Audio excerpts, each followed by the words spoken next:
Hey everyone, it's your boy. Welcome back to Customs and Courtesies. And today, long awaited video, we're diving into the important topic media and social media bias, specifically in the United States versus the European Union. Now, I chose the European Union rather than picking one specific country in Europe, mainly because I just felt that it'd be better to hit what most countries in the European Union, kind of how they operate when it comes to um, their media bias. So we're going to get into this, right? The bias in the United States versus the European Union and how media shapes how we see the world, right? Um, but how much of it is filtered through political, uh, corporate, uh, or cultural lenses. So, wherever you are, grab your coffee, water, your drink, whatever, and let's get started. So, we are going to define media bias. Now, as we define this, I want you to just sit back and listen real quick and then take this opportunity to ask yourself, is this uh, something just ask yourself if all of this makes sense in your head. Is this something that is um, to you have been subjected to? I guess that's what I'm trying to say. So first, let's define this, right? We're going to get into what media bias is and how it happens. So media bias happens when news outlets or platforms, right, um, present information in a way that leans particularly to one perspective, right? And it could be political, as like I mentioned, cultural, or even economic. So think about that, right? And think about the social media bias as well. So, on the other hand, this bias often is algorithm driven, feeding us content based on our previous interactions to keep us engaged. Now, in both the US and the EU, media bias influences how people perceive reality. But the systems, the cultural norms, and the regulations, or lack thereof, surrounding media are very different in these regions. So let's break it down. In the US, media bias is often tied to the country's highly polarized political landscape. And I don't feel like I need to necessarily harp on this too much, but if you're an American watching this, you know for a fact that we are highly polarized, especially right now, given the rhetoric that is often put out through the media and on social media. So, news outlets are frequently aligned with specific political ideologies, right? Think Fox News leaning conservative or MSNBC leaning liberal. And this polarization affects, how stories are reported. And often framing events to resonate with their target audience's values. Now, the way I like to think of this is if you have news agency, let's say Global News Network, GNN, and they're over here. And then you have, you know, uh, world news broadcast, right? WNB, and they're over here.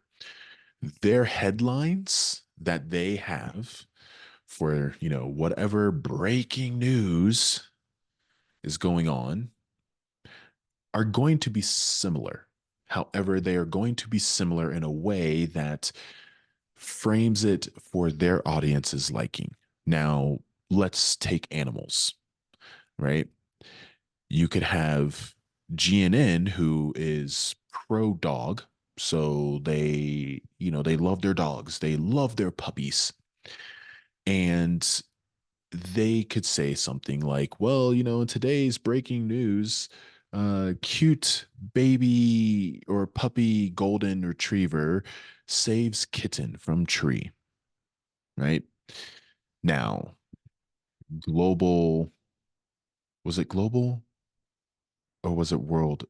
I think it was world. I can't remember. But the other news agency, they could be very pro cat and they could say something like, yes, dog saved cat from tree, but then dog also turned around and peed in owner's shoe, you know, and that will then just, let their base know, look, yes, this dog did a great thing, but oh goodness, it peed in its owner's shoe. Look at that. See, this is why we should just have cats.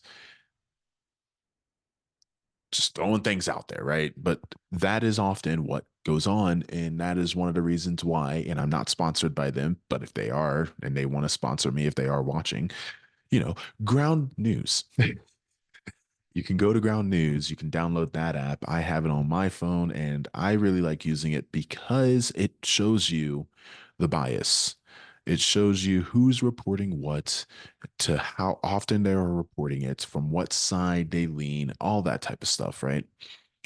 So, again, news agencies use that to target their audience's values. Now, let's move on. Social media platforms. And social media platforms like Twitter, and I refuse to call it X. It's still Twitter. It will always be Twitter, and it's still a crap platform. Um, that's my own bias, right? We all have bias. Nobody is without bias. So don't sit here and think you don't have bias. You have bias. You have bias. Everybody does. So, but social media platforms like Twitter and Facebook, they amplified these divides. And if you don't believe it, I mean, just log on and look. You'll see it, right? The algorithm promotes it. The algorithm promotes sensational or emotional charged content. And because of that, you see very much and very often, you see that you are living in an echo chamber, right? You are living in an echo chamber. And studies show that 62% of Americans get their news from social media. Now, I know that a lot of the youth, and I don't even really think it's the youth, I just think it's anybody who's on it, right? On TikTok, they get a lot of their news from TikTok. And why is this? It's because you're seeing that the algorithms, right, especially with TikTok, the algorithm gives you like everything. Um, but on like Instagram or Facebook or Twitter, their algorithm will target you specifically to force you into an echo chamber. You will only see, especially when it comes to news, what they want their algorithm to push to you. So if you are a left leaning person, congratulations, you're only going to get left leaning stuff. If you are a right leaning person, congratulations, you will only get right leaning stuff. And if you're on Twitter specifically, you're only going to get fed right leaning stuff. Even if you're left, you're going to have to hunt that stuff out nowadays because that's the way Elon wants it.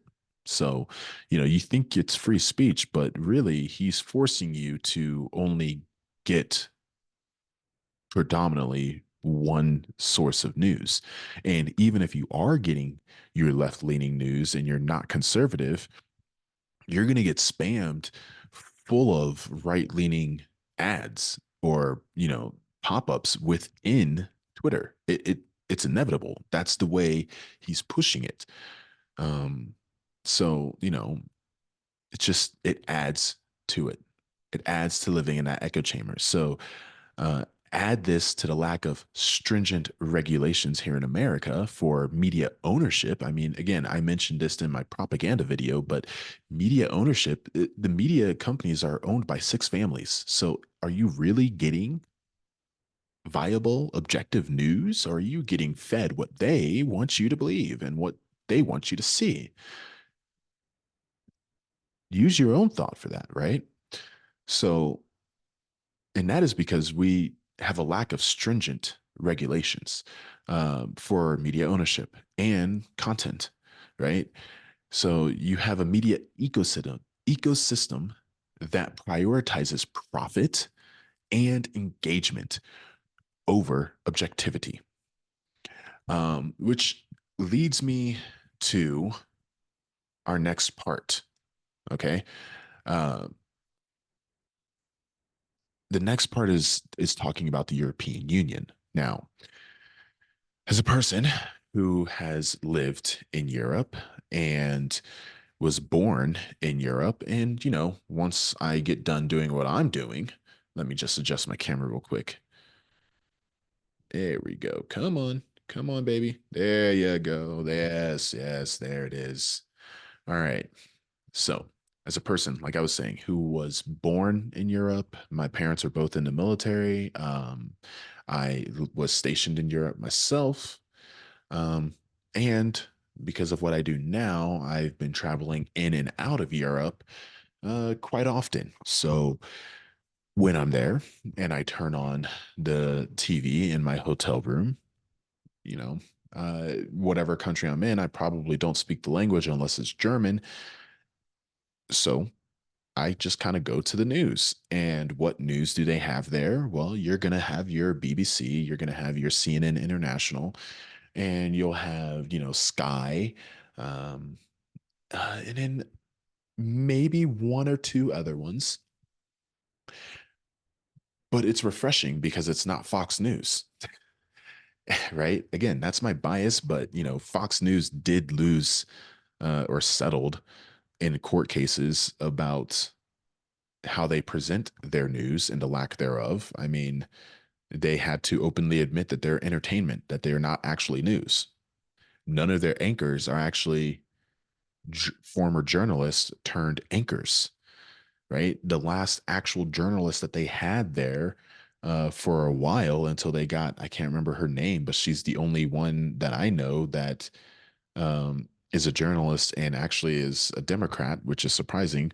But she's a journalist. She's on the Five, I think, or I can't remember. But the before Shepard Smith left, there wasn't a journalist, an actual anchor who was a journalist for quite some time.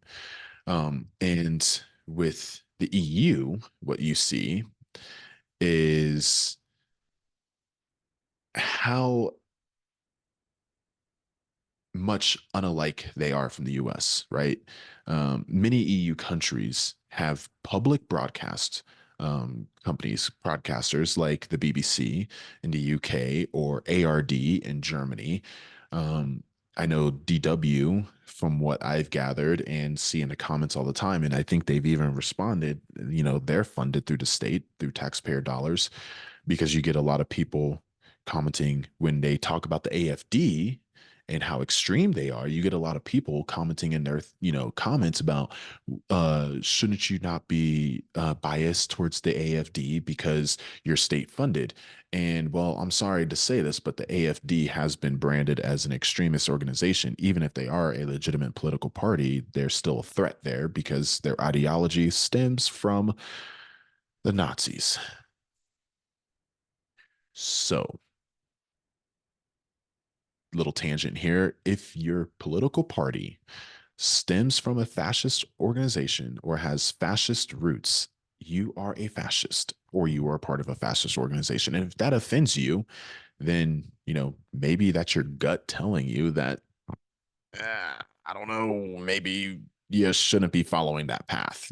Brothers of Italy, I can't remember Marie Le Pen's party, uh, AFD in Germany, MAGA here in America, right? This isn't political, but we are talking about media bias and social media. And going back to America real quick, the news networks here in America do a piss poor job of calling out the stuff that the incoming president pulls and says all the time. And it has occurred to me that when they do it, they just get sued by him. And now that he is the president elect again, oh my goodness, you see them starting to cower and just bending to the will because they don't want to get sued because money, right? And possibly also because their owners are saying, hey, cut it out because we've donated to this guy. So, anywho, the European companies, right? They are funded by the taxpayer and are legally required to remain impartial. So while they're not perfect, they face stricter regulations. And see, this the difference between America and the EU. America, especially in the next 4 years, is going to deregulate things left and right, thinking that it's going to lead to more freedom, better opportunities. All it's going to do is just continue to degrade our system and our way of life and continue to numb the American people to everything that's going on. So they're just going to disconnect, or they're going to continue to get their news from, from whatchamacallit, from social media. So, you know, take that for what it is. Now, where was I? I took a little break, had to come back. So, um, the EU isn't perfect. Their system's not perfect. Neither is the American system.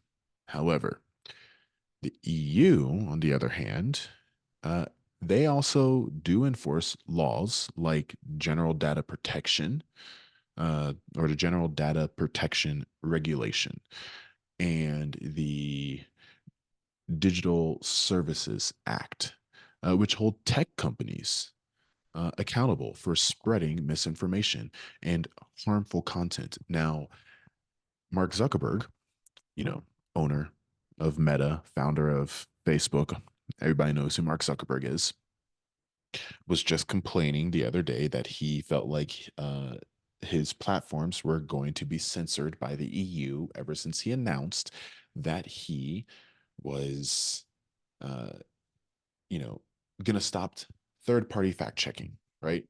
And pretty much follow suit of Twitter, which I don't know why he's doing it. I mean, I know why he's doing it. He's, sucking up to the incoming regime, right? The incoming party president here in America. And that's what he's doing. There's no other way around it, right? He is sucking up to President elect Trump in order to get tax breaks. But what I guarantee you he's going to find is users left and right are going to start leaving the platform. I mean, that's as simple as that. Look at Twitter. It has become an infestation of not even conservative ideology, but like just straight up like fascist ideology. And so many people are jumping off that platform because Elon pretty much deregulated it, and you know, they can all live in their echo chamber. Um, but yeah, he was concerned that because of these laws that the EU does enforce, unlike America, that his platform was going to get censored in a lot of countries. And they assured him that as long as he's abiding by these laws, it won't get censored. So just don't spread a misinformation, because yes, the studies do show that there were conservative outlets or conservative pages or people who were being censored. And yeah, the studies do show that. But what people did not continue to read is, in those studies, those conservative voices that were being censored were often spreading misinformation or just straight up lies or stuff that had been fact checked, and they would still continue to post it and, push it out. And so, what the algorithm does, right, and what the fact checkers do is they say, hey, this is known to be false. So, think like baseball, right? You have three strikes. You put it out, it got flagged. You put it out again, it got flagged. You put it out again, and they say, okay, well, the algorithm is showing that this conservative voice over here continues to push out misinformation. It is now banned because it's been warned. They have been warned, and yet they are still doing it. So, if people actually took the time to read rather than just looking at the headlines, they would see, plain and simple, that the reason why these conservative, voices are being censored is because, well, when you're pushing out misinformation or you're pushing out fake news or you're pushing out disinformation or you're just blatantly lying just to get clicks, you know, you get censored, right? It's not hard. Nor should we, the people, um, be outraged. I mean, come on. Like, I get that people want to be outraged, but it's also kind of funny coming from the crowd that says F your feelings. Um, well, don't cry when you get blocked, or you not blocked, but you get censored, right? Because you're pushing out misinformation. It's not hard, people. It's not hard, right? So he was concerned about that, because social media platforms in the EU, they operate under more scrutin- scrutiny. Yeah. And it reduces the impact of algorithmic bias compared to the United States. So when you have these, these two entities, right, the United States on one side and the EU on the other, and you're consuming social media and news, which would you rather have? Would you rather have that objective view, or would you rather live in an echo chamber? That's a rhetorical question, right? So, this doesn't mean that the EU is free from bias. Far from it. What it does do, though, um, and what it does show, is that many private outlets have their agendas, right? And public broadcasters can face political pressure. However, the diversity of languages and cultures across the EU adds a layer of complexity, um, that dilutes extreme polarization. Um, you know, and that's just the truth, right? Um, so, moving on to some cultural differences. So, one key difference lies in cultural attitudes toward the media. Americans, we tend to value free speech over regulation. Um, yeah, leading to a buyer beware approach to news consumption. Whereas Europeans, on the other hand, they often prioritize the collective responsibility, which is reflected in their stricter media oversight and just their culture as a whole.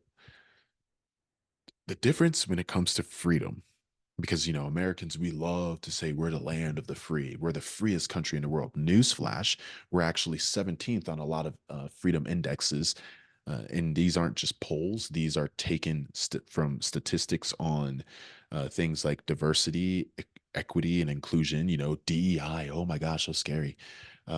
But they take it off of the statistics that the country actually hands over to these organizations.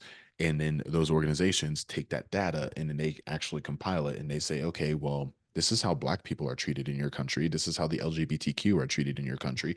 This is, how much police brutality plays a factor. All of these things, right? And they compile all that. And when they did that, America comes out as 17th. Who and what region of the world do you think is above America in terms of freedom? New Zealand, Australia are some, and European countries. So sorry to break the fake patriotic people's hearts. Um, but if you can't objectively say that America can do better in some things and that America is not the best at everything, then you should probably look in a mirror because you're not actually a patriot. You're just following the propaganda that's been shoved down your throat since you entered grade school and had to repeatedly pledge your allegiance to something that you couldn't even comprehend, right? So that's my rant on freedom. Now, let's get back on topic. This cultural difference shapes how misinformation spreads. In the US, the emphasis on individual freedom allows fringe opinions to gain traction. The MAGA movement did not come out of nowhere. I mean, you hear a lot that it was birthed from the Tea Party movement. Well, the Tea Party movement didn't come out of nowhere, right? And it all stems, right? Fringe movements, they stem from things. Um, and I'm picking on the right, and I know that there are going to be people out there listening to this that don't agree with it, but I mean, really, in reality, we just had January 6th. You know, an election was certified, and I didn't see Antifa, right? Or, and when Trump won the first time around, you saw protests, right? You had the whole pink hat movement and protest the women's march. But did they storm the Capitol? Did they break into, government offices and steal, you know, government property and defecate on the walls, right? Or on people's desks? No. You saw that from one side and one side only. And there it is, right? So, and that's not bias. Again, that's not a bias. That's a fact, right? That's a fact. The bias here is I don't like Fox News because of what they report and how they report it and how they like to misconstrue things. That's a bias, but that's also a fact because they do misconstrue things. They admitted it in court. But my bias is just that I don't like them because, well, I think they're a crap news agency. Does that mean that every person on that news agency is a crap reporter? No, right? But for the most part, I don't I don't want to subscribe to that because I don't want them to ultimately dumb me down, right? So, back on topic. So the fringe opinions, right? Those gain traction here in America, and in the EU, stricter controls make it harder for misinformation to thrive, but this can also raise concerns about censorship. Now, if you know people who live in the EU, whether they are EU citizens, right? They're citizens of any of the countries in the EU, or they're Americans who are working there temporarily or residing there permanently, or what have you. They will tell you that often you will hear that they feel like they are being censored. As a person who specializes in this track of, you know, uh, pointing out the things like misinformation and propaganda and all that type of stuff, I will say that yeah, you can feel that way. It's probably in some countries in the European Union, yeah, you might actually be getting censored, um, and they could do better, right? However, when it comes to being able to make it harder for misinformation to thrive, there's one country that I would say that everybody should emulate, and that is Finland. Finland, starting when their kids enter preschool. Now, if you're not aware with the Finnish school system, preschool for them is not the same as it is for us here in America. That is at age 6 or 7.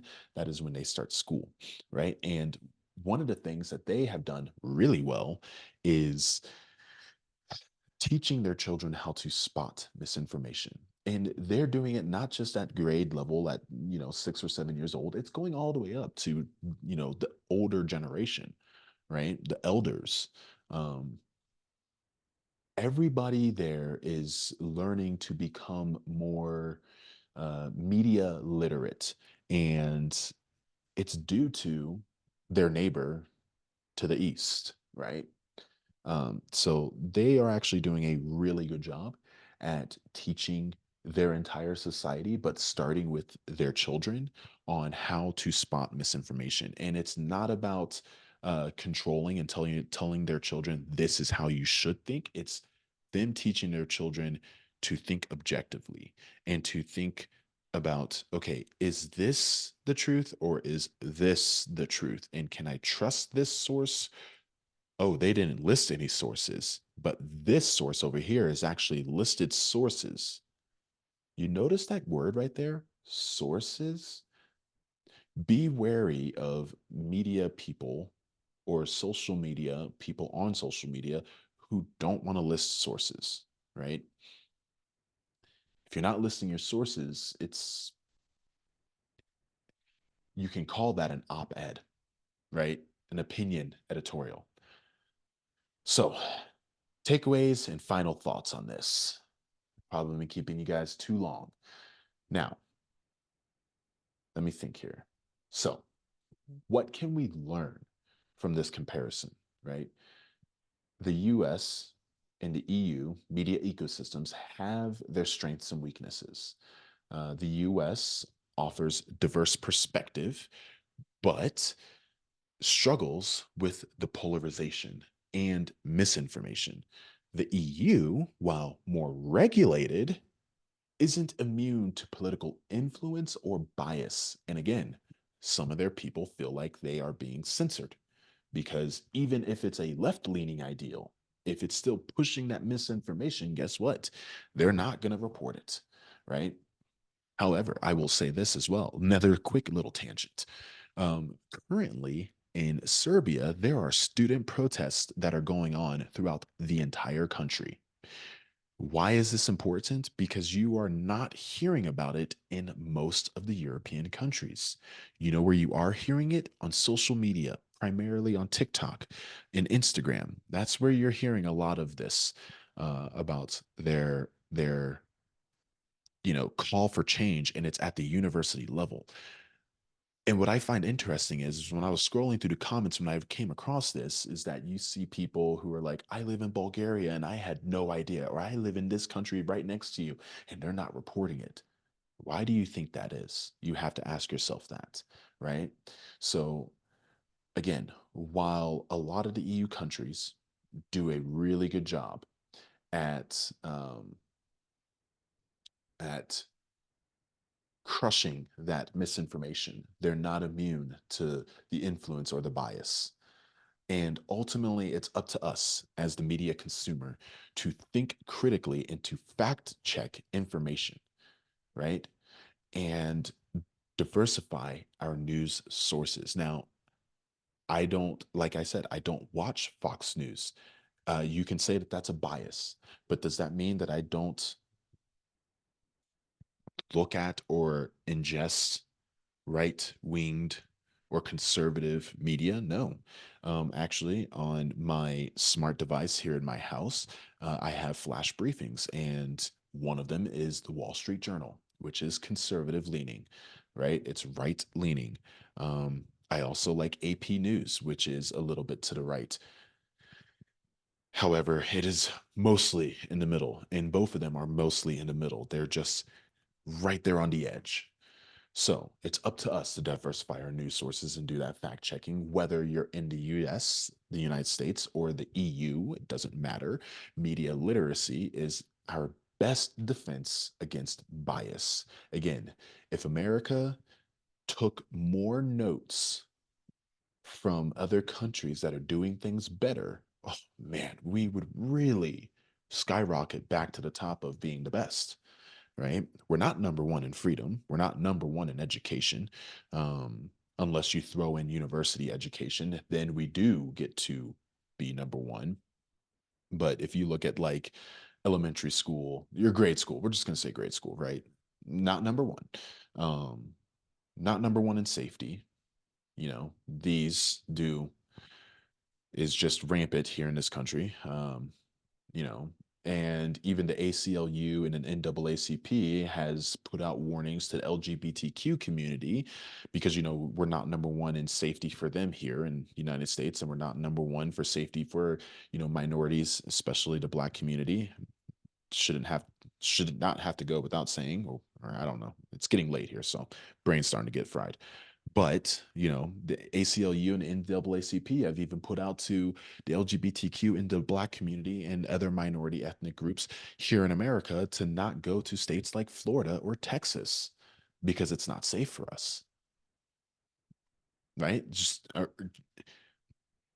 the South in general. So, it's up to us. It's up to us to educate ourselves. And with that, I will say, thanks for tuning in. And what do you think about media bias in the United States and the European Union? Share your thoughts in the comments below. And don't forget, I always forget to say this, but don't forget to like, subscribe, and share this with your friends, your family, and whoever, coworkers. If you think they're going to find this interesting, share it with them and hit the bell icon. Let's get those subscribers, people. Come on, do me a favor here. I'm trying to bring you guys some educational content. Yeah. So, for more thought provoking content, I will see you next time.